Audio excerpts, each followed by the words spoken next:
예수의 제자가 12, 그리고 예수 포함해서 13. 그래서 13일을 매우 불길한 숫자로 보는 게 서구 문화. 큰 병원의 외과 과장으로 실력을 인정받고 있는 주인공 닉. 얼마 전 돌아가신 어머니의 대저택까지 물려받은 그야말로 금수저 인생이었습니다. 동료 의사인 앤과 사귀면서 행복한 나날을 보내고 있던 닉. 그런데 어느 날부터 그에겐 평소에 없던 습관이 생겼습니다. 밤마다 운동을 핑계로 누군가의 집을 찾아가는 것이었습니다. 닉은 그 사람의 집으로 들어가지 않고 바로 옆에 있는 나무 위로 올라갔습니다. 거기선 그 집의 거실이 훤히 들여다보이기 때문이었습니다. 닉은 사실 헬레나라는 여성을 훔쳐보고 있었던 것입니다. 아름다운 외모의 헬레나는 닉이 보고 있는 줄도 모른 채 옷을 벗습니다. 훔쳐보며 혼자 푹 빠져있는 닉. 하지만 헬레나는 혼자가 아니었습니다. 갑자기 남자친구가 나타나 헬레나와 키스를 하더니 뜨밤을 보내기 시작합니다. 닉은 분노했지만 꾹 참고 그 모습을 끝까지 훔쳐보고 있습니다. 이걸 알게 된 닉의 친구.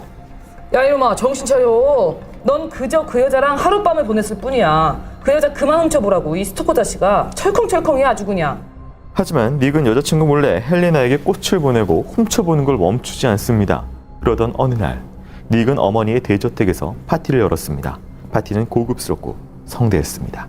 사람들은 모두 닉이 여자친구 앤에게 청혼하기 위해 준비한 파티일 거라고 생각하며 앤에게 축하 인사를 건네기도 했습니다. 하지만 닉은 자신이 준비한 파티에 그다지 관심이 없어 보였고 계속 현관 쪽을 바라보며 왠지 초조해 보였습니다.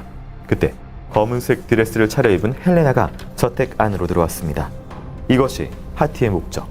그녀를 보자마자 현관 쪽으로 달려가 인사를 한 닉. 그러나 헬레나는 그에게 들고 온 가방을 넘겨주더니 더 이상의 관심을 보이지 않고 다른 쪽으로 가버렸습니다.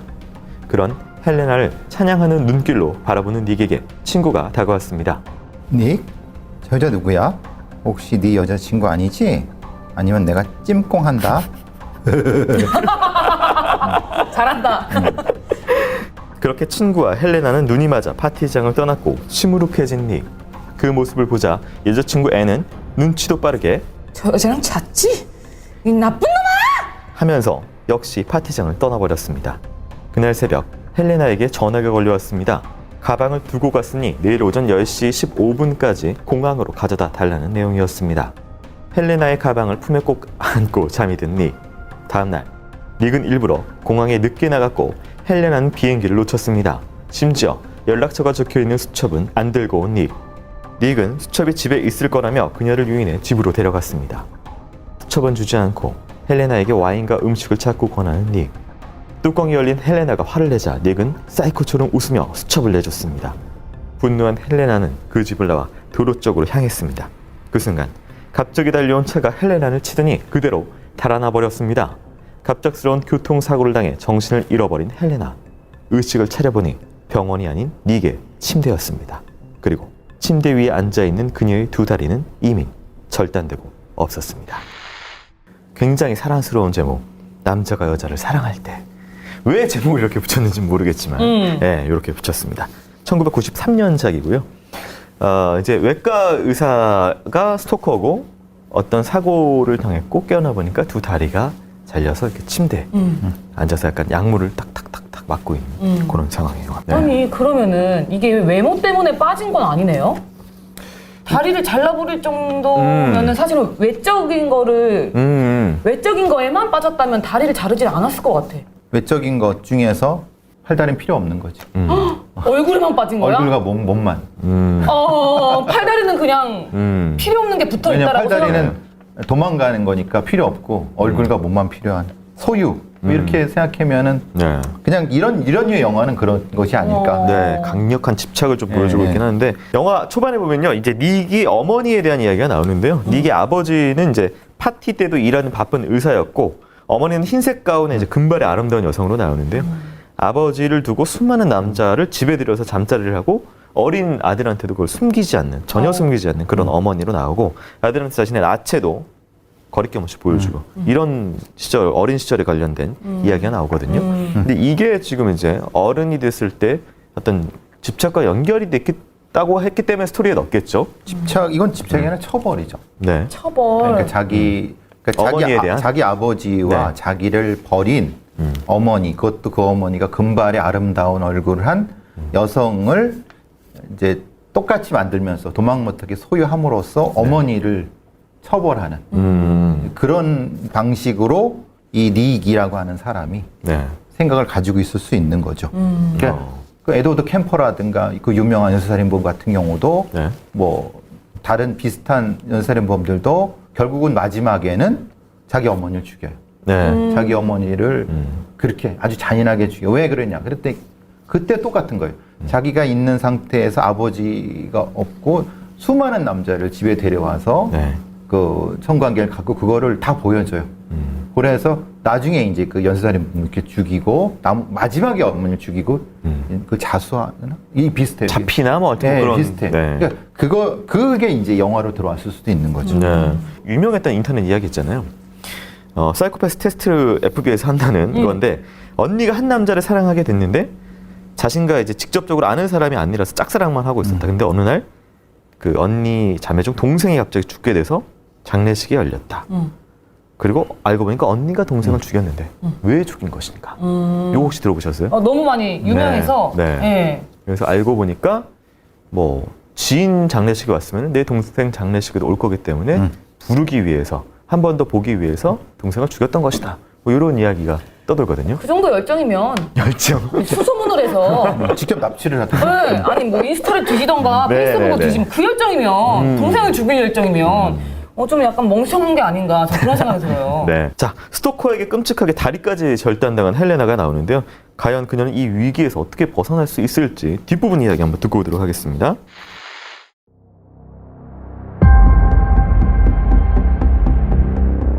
매일 침대 위에 앉아있는 헬레나는 약 때문인지 정신을 제대로 차릴 수가 없습니다.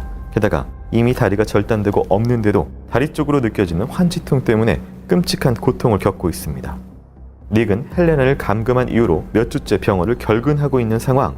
어느 날 병원 동료가 닉을 찾아왔습니다. 외과 과장인 닉이 계속 결근하자 병원에서 새로운 외과 과장을 찾고 있었는데 동료는 닉에게 자신을 추천해달라고 부탁했습니다. 두 사람이 이야기를 하던 도중 방에서 이상한 소리가 들립니다. 그러자 황급히 방으로 달려가는 닉. 얼떨결에 따라간 동료는 다리가 절단된 채 침대 위에 앉아있는 헬레나를 보고 깜짝 놀랐습니다. 닉, 이게 뭐야? 그녀에게 무슨 일이 생긴 거야? 뺑소니 사고를 당했어. 그녀는 다른 사람들과 있기를 굉장히 싫어해. 내가 잘 돌보고 있다고. 병원도 이제 그만둘 거야. 자네한테 외과 과장 자리를 줄 테니까 눈을 좀 감아줘. 사람들은 이해 못할 거야. 그래도 이건 아닌데. 그래도 정말 외과 과장에 추천해 줄 거지? 그럼 난 여기 안 온 걸로 할게. 나 갈게. 잘 있어. 결국 헬레나에게 아무 도움도 주지 않고 떠나버린 욕심쟁이 동료. 헬레나는 자신의 처지를 비관하여 주변에 있는 물건을 닉에게 집어던지고 화를 냈습니다. 하지만 닉은 아랑곳하지 않았고 정원에서 장미꽃을 꺾고 헬레나의 침대 옆에 두곤 했습니다. 그러던 어느 날 두 사람은 심하게 다퉜고 헬레나는 닉을 비난했습니다. 그러자 닉은 당신은 이해 못한다며 나는 당신을 정말 사랑한다고 말하며 휠체어에 앉아있는 헬레나에게 다가와 한쪽 무릎을 꿇었습니다. 그때 헬레나는 분노를 폭발시키며 두 손으로 닉의 목을 졸랐고 닉은 버둥거리다가 겨우 헬레나의 손에서 빠져나왔습니다. 그 일이 있고 며칠 뒤 닉의 집에 불청객이 찾아왔습니다. 바로 헬레나의 전 남자친구 레이. 사라진 헬레나를 찾아 헤매다 닉에게까지 오게 된 것. 레이를 본 닉은 집에서 당장 나가라고 소리를 질렀습니다. 하지만 레이는 그 소리가 귀에 들어오지 않았습니다. 헬레나의 모습을 보고 충격을 받았던 것입니다. 꽃으로 장식한 의자에 드레스를 입고 앉아있는 헬레나는 두 다리는 물론 양팔까지 절단되어 있었습니다. 이게 전 장면에서 자기한테 뭘 던지고 손으로 목을 조르고 이런 것 장면이 나오고 이제 팔을 잘랐기 때문에 그렇죠. 네. 공격 못하게. 그렇게 되고 네. 서태후라는 영화 보셨어요? 아, 서태후 유명한 일화. 예, 서태후. 그러니까 중국의 그 황실에서 그런 네. 처벌이 있대요. 네. 그러니까 후궁들이 그런 어떤 투기를 저지른 후궁들을 사지다 잘라갖고 항아리에 넣는 거예요. 그래서 평생 괴롭히는 거예요. 항아리 넣어서 죽이는 것도 아니고요? 네, 평생 살게 하는 거예요. 차라리 그냥 죽이는 게 낫겠다. 그러니까 왜냐하면 자기랑 경쟁했던 후궁이나 뭐 이런 그 자기의 그 황제를 이렇게 유혹하려고 했던 그런 정적을 네. 그런 방식으로 하나가 아니라 지하 감옥에 이렇게 여럿 있는 거예요. 또 이 얘기 때문에 그런지 물론 중국 괴담 있잖아요. 시장 갔는데 생선 가게에서 이거 신선하다고 냄새 한번 맡아보라고 기절했고 깨어보니까 일명 오뚜기가 됐다. 팔다리 잘려서 뭐 이런 이야기도 있고. 네. 근데 지금 이 작품 보면은 이제 그 꺾어온 잘라서 생명을 일부를 죽인 장미꽃, 그다음에 팔다리가 없는 비너스 상, 뭐 이런 것처럼 어떻든 미를 어떤 어딘가 훼손돼서까지 본인이 이제 소유하려고 하는 이런 메타포들이 좀 많이 나오긴 그렇죠. 하거든요. 실제로 사실은 저희 교수님하고 크라임을 통해서 많은 방송들을 했을 때 교수님께서 이런 이야기를 하셨던 게 기억이 나요. 죽여서까지 완전하게 소유를 하려고 했다. 뭐 이런 심리가 좀 떠올랐거든요. 그렇죠. 결국은 이제 죽이진 않는 거예요. 네. 끝까지 살려두는 거고, 그만큼 근데 이건 사랑은 아니에요. 사랑으로 네. 표장된 일종의 강한 복수심이거나 집착인 거지. 요것도 정신병이잖아요. 그렇죠. 일종의 정신병보다는 일종의 인격장애. 네, 인격장애. 진행형의 사건들이 또 많이 보도가 되고 있기 그렇죠. 때문에 굉장히 또 끔찍한. 네. 맞아요. 죽이잖아요, 스토커들이. 그렇죠. 내가 가져야 되는데 네. 내가 못 가지면 누구도 가질 수 없어. 똑같은 거죠. 그냥 리니지 캐릭터나 그렇게 하지. 남이 가질 수 없으면 그냥 삭제해버리고 그냥. 그렇죠. 집에서 컵라면이나 때리면서 리니지나 하는 게 차라리 인류에 도움이 되는데.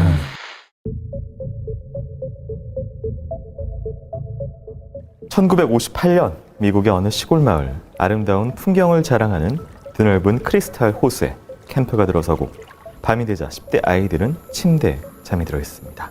하지만 한 오두막만은 환하게 불을 밝히고 있는데 10대 교관 몇몇이 벽난로 앞에 앉아 노래를 부르며 놀고 있었던 것. 곧 노래가 끝나고 교관들 중 남녀 한 쌍이 오두막을 빠져나와 아무도 없는 창고에 숨어들었습니다.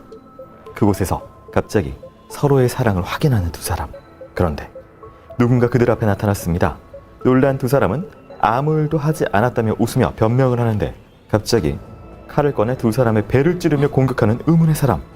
남녀는 그 자리에서 사망하고 범인은 사라져버렸습니다. 사건이 발생한 지 어느덧 20여 년이 흐른 1980년의 여름, 또다시 크리스탈 호수에 캠프가 들어섰습니다. 10대 후반의 애니는 캠프장 요리사로 취직해 마을을 찾아왔습니다. 안녕하세요. 혹시 크리스탈 호수는 어디로 가면 되나요? Where is Crystal House? 거기는 왜 가려 그래? 피해 캠프가 또 들어섰나? 거기서 사람 죽었다는 소리 못 들었어? 애도 죽고 불도 났는데? 마을 주민들은 크리스탈 호수에서 안 좋은 일이 자꾸 생긴다며 그곳을 피해 캠프라고 불렀습니다. 마을의 트럭 기사는 애니를 캠프에서 조금 떨어진 곳에 태워다주고 갈 길을 떠났고 애니는 또다시 자동차를 얻어 타야만 하는 상황. 히치하이킹을 합니다. 한 운전자가 애니를 태워줬지만 뭔가 이상합니다. 크리스탈 호수로 가는 길을 지나쳐 그대로 달렸던 것. 불길해진 애니는 차를 세워달라고 했지만 아무 말 없이 계속 달리는 운전자. 결국 애니는 문을 열고 밖으로 뛰어내려 숲속으로 도망치는데 얼마나 달렸을까? 필사적으로 뛰던 애니는 그만 나무 뿌리에 발이 걸려 넘어지고 그때 바로 앞까지 쫓아온 운전자가 칼을 꺼내 애니의 목을 그어버립니다. 한편 아니 요리사 애니는 왜 이렇게 안 오는 거야? 나는 시내 좀 다녀올 테니까 애니가 오면 곧바로 점심 만들라고 해요.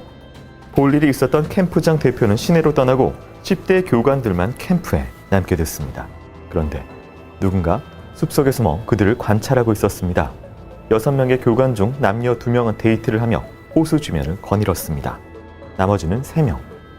한 명씩 찢어져 오두막 안으로 들어갔습니다. 갑자기 비가 내리자 데이트를 하던 남녀가 오두막 안으로 들어와 2층 침대 1층에서 갑자기 사랑을 나누기 시작합니다. 그런데 번개가 칠 때마다 침대 2층에 무언가 형체가 보이는데 남녀보다 먼저 오두막에 들어왔던 남자가 목에서 빨간 피를 흘리며 죽어 있었던 것.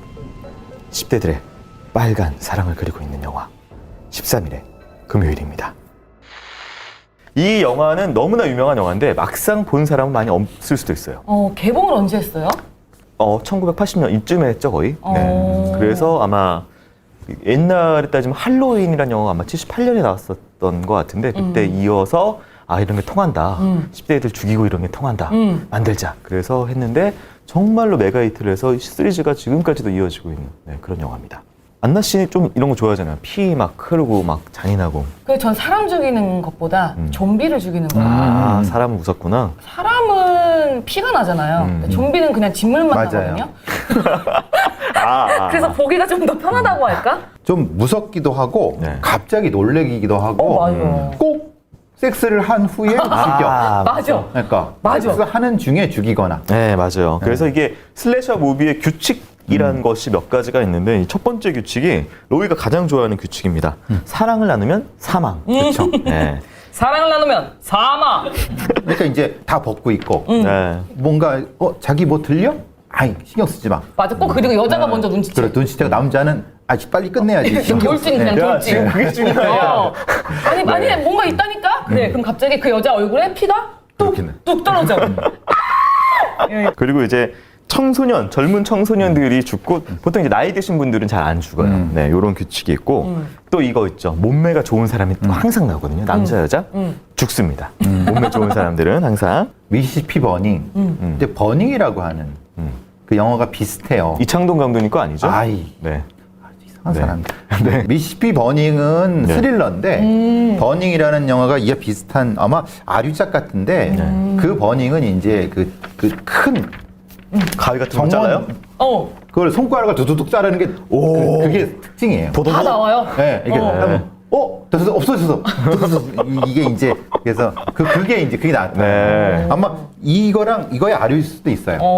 아류작이 너무 많이 너무 양산됐어요. 너무 많으니까. 너무 잘 됐거든요. 그래서 그런가 이제 미국 공포 영화 하면 일단 사람을 숨었다가 막 갑자기 나타나서 죽이는. 그렇죠. 네. 그런 게 약간 공포 영화의 규칙 같아. 미국은. 나는 내가 지난 여름에 한 일을 알고 있다. 그런 그것도 것들, 진짜 잘 것들. 됐잖아요. 네. 여기서 또 이 남녀잖아. 10대인데 그 2층 침대에서 섹스를 한단 말이에요. 과연 어떻게 되는지 스토리 조금 이어서 들어보도록 하겠습니다.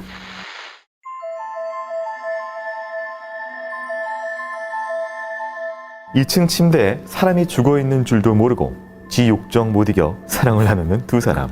옛날 말이다. 지욕정.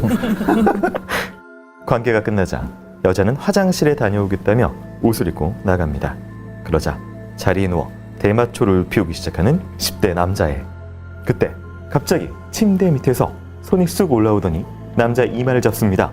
남자가 놀랄 틈도 없이 침대 밑에서 기다란 칼이 쑥 올라오더니 남자의 명치를 그대로 관통해버립니다. 한편 화장실에 갔던 여자는 세면대에서 손을 씻고 있는데 그때 옆 샤워실에서 소리가 들려옵니다.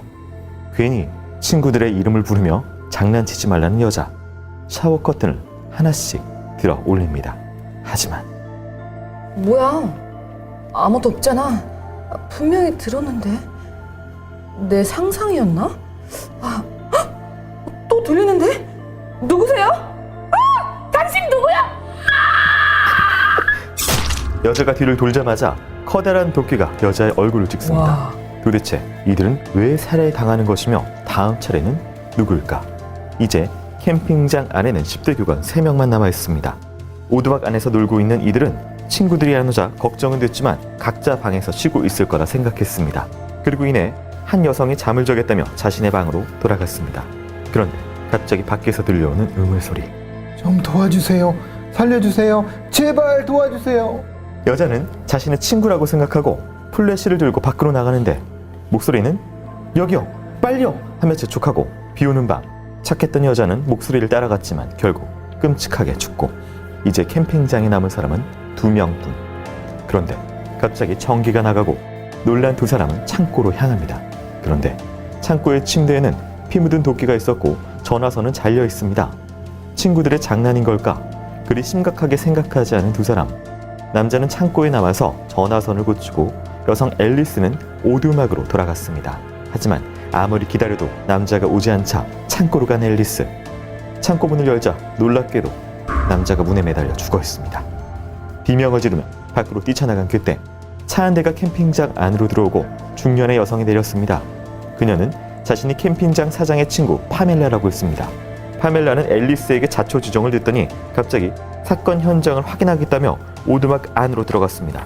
그러더니 이렇게 사고가 많이 일어나는데 개장하지 말았어야 했어. 여기서 예전에 어린 소년이 익사한 걸 알고 있니? 그때 교관들은 전혀 신경 쓰지 않고 지들끼리 시간을 보내고 있었지. 걔 이름은 제이슨이야. 내 아들이 죽는 모습을 보고 있을 수밖에 없었어. 바로 너 같은 교관 새끼들 때문에 죽어! 파멜라는 오단에 숨겨뒀던 기다란 칼을 꺼내들고 덜덜 떨고 있는 앨리스를 향해 달려갔습니다. 커플들을 모조리 빨갛게 만들어주는 영화 사랑, 레드, 13일의 금요일이었습니다. 네, 이렇게 13일의 금요일에 반전, 워낙 오래됐기 때문에 반전까지 얘기를 드리자면 1편에서는 이제 어머니가 죽은 아들을 때문에 약간 미쳐서 이런 스토리 굉장히 많잖아요, 교수님. 그렇죠. 마지막에 범인이 뭔가 그 피해자와 관련된 누군가가 미쳐서 이랬다. 네. 근데 약간 이게 구도가 괴담이랑 되게 많이 닮아 있다. 그렇죠. 그렇죠. 이거는 그냥 아들을 잃은 어머니가 범인이었잖아요. 그렇죠. 근데 네. 저희는 뭐 예전에 호숫가에서 억울하게 죽은 귀신이 범인이었다. 약간 네. 이런 이야기들이 그렇죠. 많잖아요. 예, 예. 많은 분들께서 제목의 뜻을 궁금해하시는 분들이 계세요. 13일의 금요일. 이게 왜 13일의 금요일인가? 그리고 13일의 금요일을 무슨 파티 이벤트도 많잖아요. 설이 두 개가 있는데 첫 번째는 일단 예수께서 돌아가신 날이 금요일이었는데 그날이 13일이었다. 처형당한 날이. 그런 썰이 하나 있고요. 또 한 가지는 이제 배신했던 마지막에 팔아넘었던 유다가 이스카리옷 유다인데 이니셜을 딱 숫자를 세면 13글자다. 뭐 요런 이야기도 있습니다. 그러니까 원래 예수의 제자가 네. 12 그리고 예수 포함해서 13 가장 마지막에 유다. 그래서 13일을 매우 불길한 네. 숫자로 보는 게 서구 문화 이런 것들이 있나 봐요. 약간 서프라이즈에 나올 듯한 얘기죠. 네. 이런 재밌다. 얘기. 근데 이런 이제 얘기. 근거는 있어요. 네. 왜냐하면 일단 기독교에 대한 공포를 예수를 배신하지 마라. 네. 유다 같은 사람들이 이런 것들에 대한 얘기가 여기에 섞여 있을 수도 있죠. 네, 13일의 금요일이나 슬래셔 장르는 많이 금기를 특히 이제 건드리는데 예를 들면 이제 우리가 금기 하지 말라 그러는 것들을 하잖아요. 네. 특히 이제 10대들은 부모님이 예를 들어서 야, 니들끼리만 놀러 어디 가지 마. 가고 싶잖아. 엄청 가고 싶잖아. 하면서도 떨린단 말이에요. 후달린단 말이에요. 섹스하지 마. 섹스 하잖아.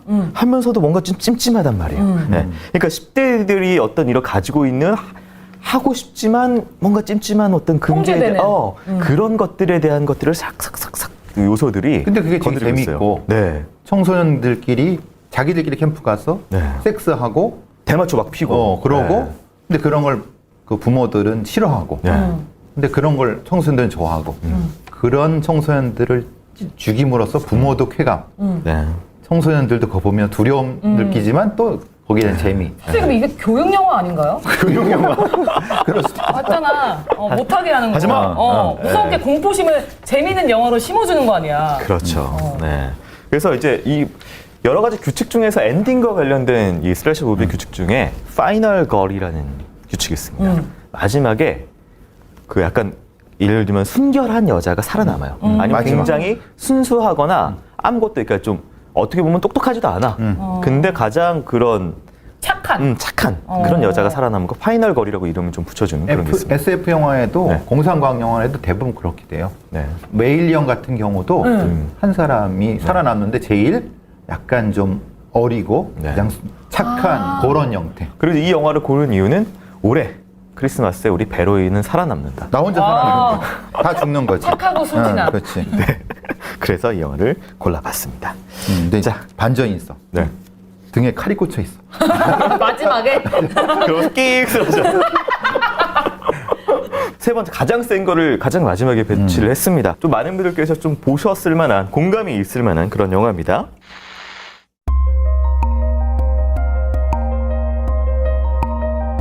친구가 사진작가로 일하고 있는 남성 크리스.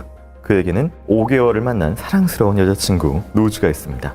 어느 날 두 사람은 자동차를 타고 외딴 마을로 향하고 있습니다. 바로 여자친구 로즈의 가족이 크리스를 초대했던 것. 하지만 크리스는 기대보다 걱정이 앞섰는데 왜냐하면 로즈는 백인 여성, 크리스는 흑인 남성이었던 것. 흑인 남자친구는 내가 처음이라며? 그럼 자기 부모님도 처음일 거 아니야. 나 자기 부모님한테 총 맞기 싫은데? 아니야. 우리 부모님 오바마 광팬이거든. 걱정은 no. It's okay.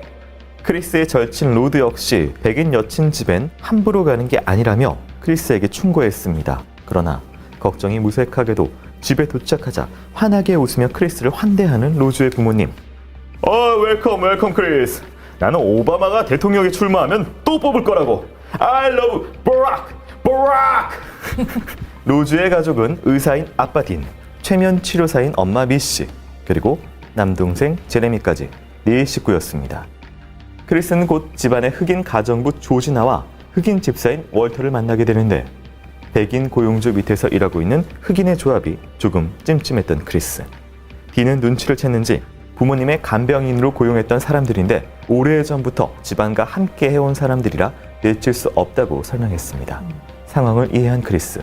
그런데 로즈의 부모님과 이야기를 하던 중 11살 때 뺑소니 교통사고로 사망한 크리스의 엄마 이야기가 나오자 크리스는 불안해하며 담배를 피우고 싶은 금당 증상이 나타나 손을 떨기 시작했습니다.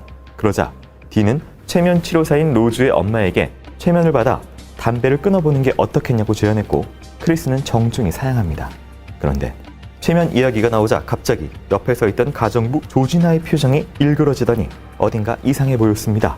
경직된 이상한 표정으로 눈에 눈물이 고인 조지나. 밤이 되자 그녀는 무슨 담배를 피우러 밖으로 나온 크리스. 그런데 어둠 속에서 서 있던 집사 월터가 갑자기 무서운 속도로 자신을 향해 달려왔습니다. 공포에 몸이 굳어버린 크리스.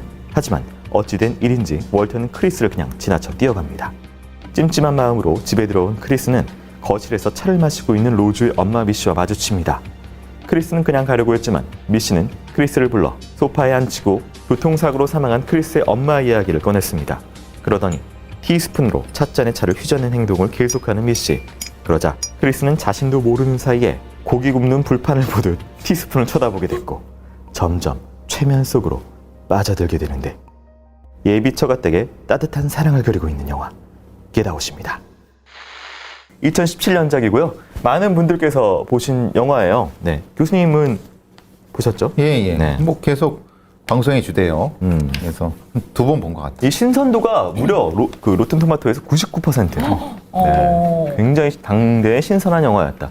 왜냐면은 뭐 사실 말 꺼내기 민망할 정도로 이제 흑인 차별 같은 게 없는 것처럼 행동하는 시대인데 사실은 그게 이제 공포물로 겹쳐지면서 이렇게 좀 다가오는 게 신선했다는 평이었어요. 인종차별, 네. 공포물은 사람들이 상상을 못했죠. 그러니까 처음에는 이게 무슨 영화인지 몰랐어요. 맞아요. 처음에 들어갈 때. 근데 뒤에 가면서 깜짝깜짝 놀라게 되는 거죠. 처음엔 되게 약간 다 행복해 보이고 그렇죠. 네. 흑인과도 어우러져서 막 살잖아요. 그리고 파티장에서 어떤 백인 여성이 흑인 남편을 데리고 와서 막 되게 막 행복하게 얘기를 하고 막 그래서 상상 못했죠 정말. 그렇죠. 네. 이게 무슨 영화지? 흑백 뭐 화합 영화인가?